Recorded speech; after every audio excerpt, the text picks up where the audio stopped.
so that they can make all the decisions while the other party is told to sit down and keep quiet.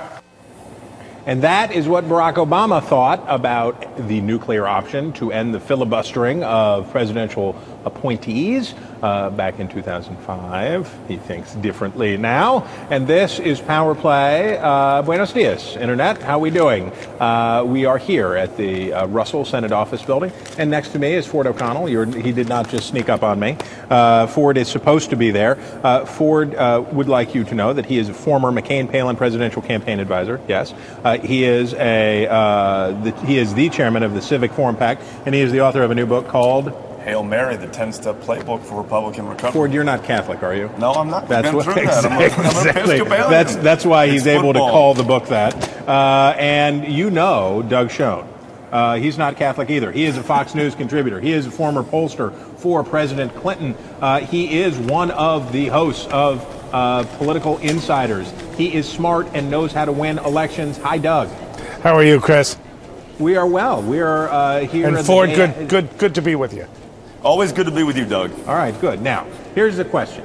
Tactically speaking, we are starting to see, Doug, emerge. Now, we know you've told us before what your idea for your party is for facing 2014, which is to be the party of fixing stuff and to engage the American electorate with ways that Obamacare can be fixed, ways that it can be improved, and have a dialogue.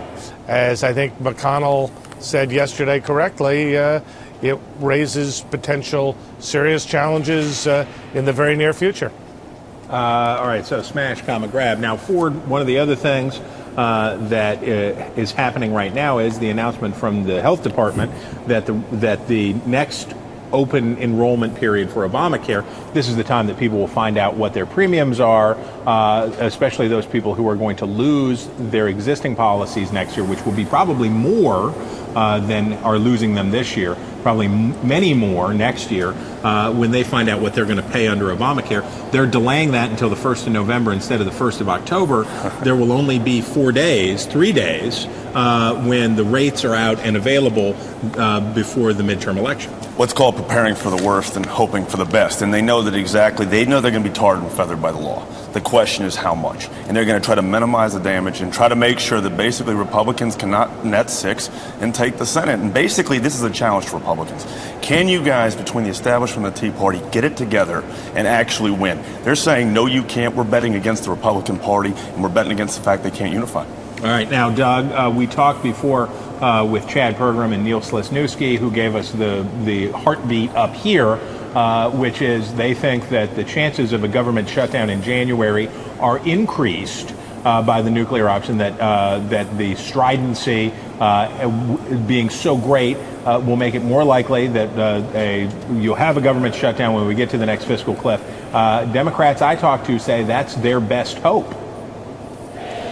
I don't think a government shutdown is anyone's best hope.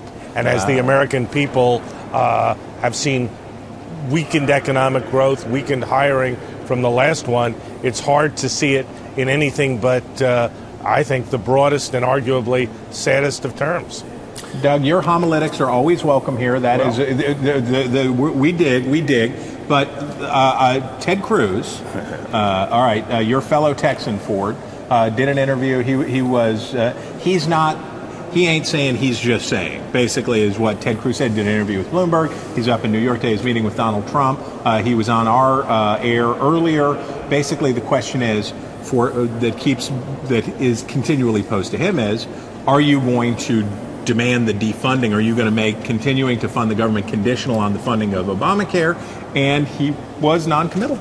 Well, Harry Reid's dangling the bait and taunting Ted Cruz and the Tea Party and Mike Lee, and he's basically saying, I think you guys are going to try to shut this down, and if you do, we're going to keep control of the Senate. The question is can you actually keep the car between the white lines and not shut the government down? All right, Ford, what's your number? How many seats do the Republicans pick up? As of today, +4, hopefully +7. Doug, what's your number? +5. +5, okay. Hedging. Yes. Hedging. A lot of hedging going on today. Gentlemen, we thank you. And you all ought to check out Ford's book. It is good, and it is written so that dudes will like it because it has football in it. And Doug, we thank you, and we're always watching.